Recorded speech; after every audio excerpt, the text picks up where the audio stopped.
gas has fallen 30% from the summer highs. Now it's down about $1.15 a gallon from their peak during the summer. Gas prices have fallen every day in the last week. Yeah, but my question is how far up have they went since you took office?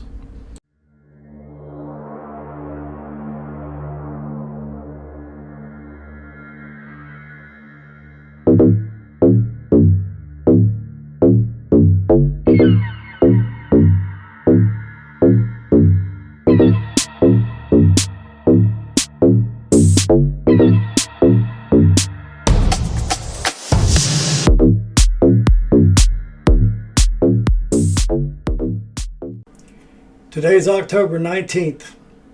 A little earlier today, Biden made an address. We're going to break that thing down, show it in its entirety with some interjections from me, the cowboy. Anyway, stick around. Leave your thoughts and comments below. Let me know what you think about it. Let me repeat. Gas prices have come down, and they continue to come down again. They're now down more than 27 cents a gallon in Wisconsin this past week, 27 cents in Oregon, 16 cents in Ohio, 25 cents in Nevada, 17 cents in Indiana in just the last 10 days. And that's progress. But they're not falling fast enough. Families are hurting. You've heard me say it before, but I get it. I come from a family, if the price of gasoline went up at the gas station, we felt it. Gas prices hit almost every family in this country, and they squeeze their family budgets. When the price of gas goes up, other expenses get cut. That's why I have been doing everything in my power to reduce gas prices since Putin's invasion of Ukraine caused these price hikes, these prices to spike. And we all know good and well that these gas prices started to hike before Putin started any war. It started going up when you shut the Keystone Pipeline down and long before any invasion.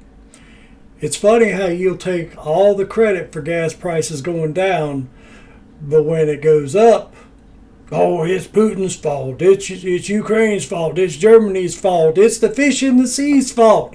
Anyone but the Democratic Party or you. International oil markets, excuse me. I focused on how we can protect American families from that spike and give folks just a little bit of breathing room, as my dad would say. Today, I'm announcing 3 critical steps that my administration will take to reduce gas prices at the pump. First, the Department of Energy will release another 15 million barrels from the Strategic Petroleum Reserve. Yeah, the reserve that is supposed to be set just in case the Army, Navy, Air Force, Marines, Coast Guard. It's for emergencies. Of course, at the rate we're going right now, there could be an emergency pretty darn quick. Of course, when a nuclear bomb goes off, thanks to you stoking the flames, our vehicles won't be able to run anyway. So I guess there you have it. Extending our previously announced release through the month of December. Independent analysts have confirmed that drawdowns on the reserve so far have played a big role in bringing down oil prices. Yeah, and it's so the Democratic Party can stay in power. We all heard that you went to Saudi Arabia, compliments of Saudi Arabia letting us know that you tried to get them to hold off on cutting the 2 million barrels per day cutback until after the election. You don't give a damn about the American people. The only thing you care about is power. Bringing them down. So we're going to continue to responsibly use that national asset. Right now, the Strategic Petroleum Reserve is more than half full, with about 400 million barrels of oil. That's more than enough for any emergency drawdown. With my announcement today, we're going to continue to stabilize markets and decrease the prices at a time when the actions of other countries have caused such volatility. And I've told my team behind me here to be prepared to look for further releases in the months ahead if needed. We're calling it a ready and release plan. This allows us to move quickly to prevent oil price spikes and respond to international events. Secondly, we need to responsibly increase American oil production without delaying or deferring our transition to clean energy. Let's debunk some myths here.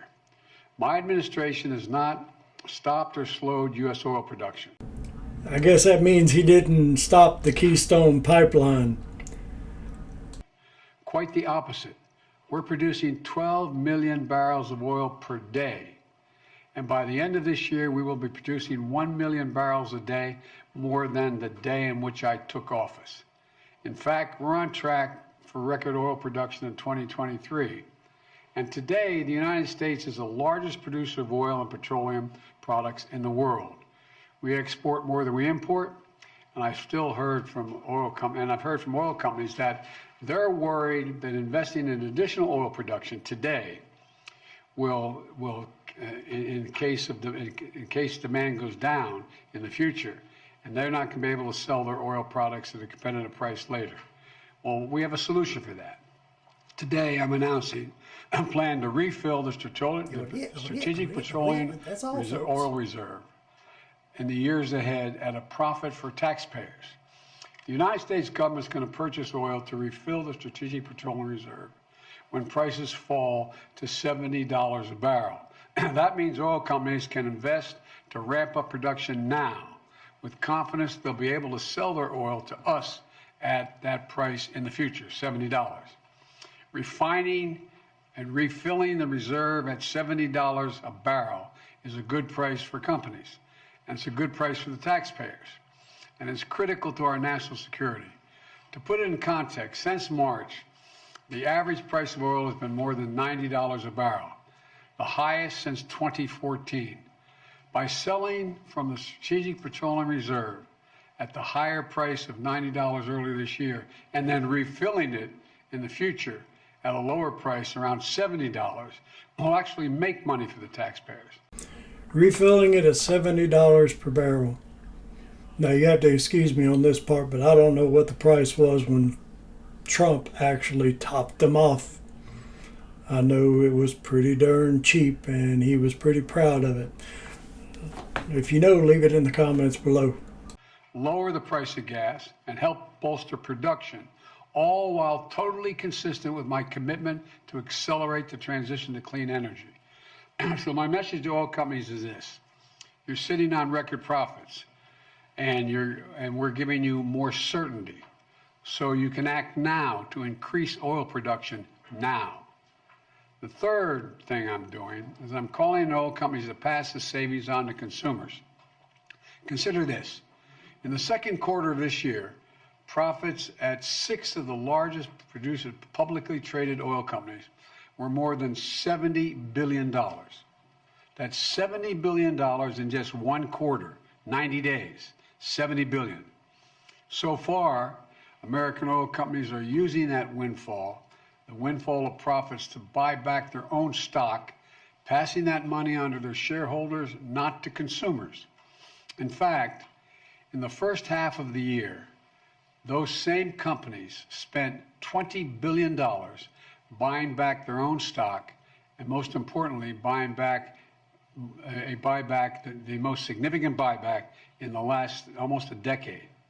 That's great if you own a lot of stock in an oil company, or if you're an executive in an oil company. Puts a lot of money in your pocket. That is how you get paid. But it's not the case for the vast majority of Americans paying at the pump. Here's another thing.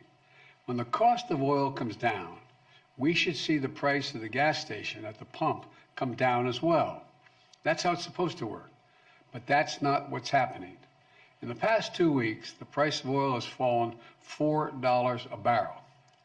And you think, and thanks in large part to the steps we've taken this year, the price of oil has fallen nearly $40 a barrel since mid-June. That's a 30% drop in the price of a barrel of oil. But guess what? Gas prices haven't fallen that much. And it's not right. Gas prices at the pump should be lower. In fact, if retailers and refiners were earning the average profit they've made over the last 17 years, Americans would be paying at least 60 cents less per gallon. All right, let's do some fact checking of our own.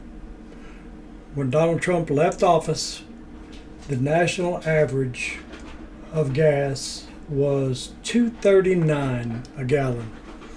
Today, according to AAA gas prices, the national average is $3.85 regular, $4.31 premium, mid-grade, $4.62 premium, and $5.32 for diesel. And that was as of yesterday, October 18th, 2022. For every gallon they buy. Say it again. 60 cents less for every gallon they buy. That makes a big difference in a family.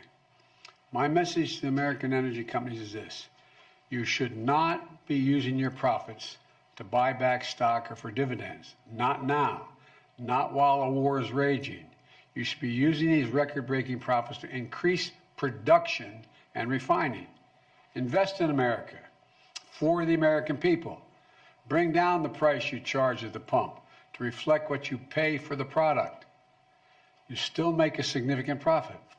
Your shareholders will still do very well, and the American people will catch a break they deserve and get a fair price at the pump as well. One more thing I want to mention today. Our country needs to pass permitting reform to accelerate the development of clean energy. Right now, the process of getting clean energy projects approved is too cumbersome and too time-consuming. So I'm asking the Congress, pass a permitting bill to speed up the approval of all kinds of energy production, from wind to solar to clean hydrogen, because we need to get this moving now, quickly, now. It would take, if we do this, it would take historic clean energy investments that I signed into law and put them into action. In fact, one independent analysis has already estimated that the $369 billion we're making in federal investment that will generate, if we just that, will generate $1.7 trillion in total public and private investments in the years ahead. You can increase oil and gas production now while still moving full speed ahead to accelerate our transition to clean energy. That way we can lower energy costs for American families, enhance our national security at a very difficult moment. Let me close with this. I know it's been a rough 4 or 5 years for the country. For a lot of families, things are still tough. The choices made by other countries are affecting the price of gas here at home. That's why I've been acting so aggressively. Without the steps we've taken over the past several months to ramp up production and lower prices and get relief to consumers, gas prices would be higher than they are today. And I guess what he's referring to there is depleting our strategic oil supply. And we'll keep doing everything we can to keep it going, to ensure that our energy independence and security is available, and to lower gas prices here at home, and to give folks a little bit of breathing room. We just have to remember who we are. We're the United States of America, for God's sake. There's not a single thing we can't do when we put our minds to it. And we can strengthen our energy security now, and we can build a clean energy economy for the future at the same time. It's totally within our capacity. Totally within our capacity. Gas prices are coming down. We're going to do everything we can to make sure they continue to come down and companies act responsibly so it's reflected at the pump. Thank you all, and may God bless you, and may God protect our troops. Thank you. Appreciate it. Mr. President, what is your response? I don't hear. Can you speak louder? What is your response to Republicans who say you are only doing this SPR release to help Democrats in the midterms? Where have they been the last 4 months? Okay, this has got to be my favorite part of it. Where have they been the last 4 months? Watching you deplete everything that we have, watching the inflation go sky high, watching our bank accounts being drained.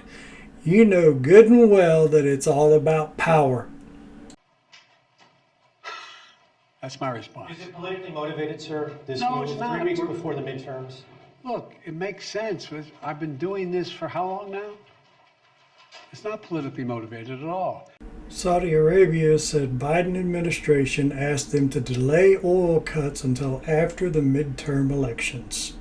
No, it's not politically motivated at all. It's motivated to make sure that I continue to push on what I've been pushing on.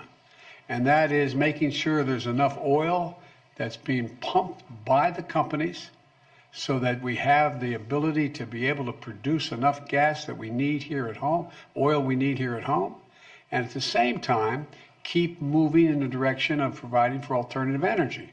That's what I've been doing. Now, the problem is these guys are asleep. I don't know where they've been. And they seem, the price at the pump should reflect what the price of a barrel of oil costs. And it's not going down consistently. Mr. President, do you understand that there's martial law in parts of Ukraine? What does that Guys, based on his history, we already know he's a liar. All he's doing is try to keep the Democratic Party in power. He's trying to stop that red wave from coming. In just a couple weeks, we're going to have the opportunity to get out and vote and take the House back. This is the only way that we've got to control him. Our country is going to hell in a handbasket. We know the Roe v. Wade situation. We know what's going on with Russia. We know what's going on with China. We know what's going on with South Korea and North Korea. We know what's going on with, with Taiwan, Iran. We know what's going on over in Israel. We've got to do our part to start setting this country back on the right path. Exercise your right, not privilege, your right to vote. Let's save America. We'll see you on the next one.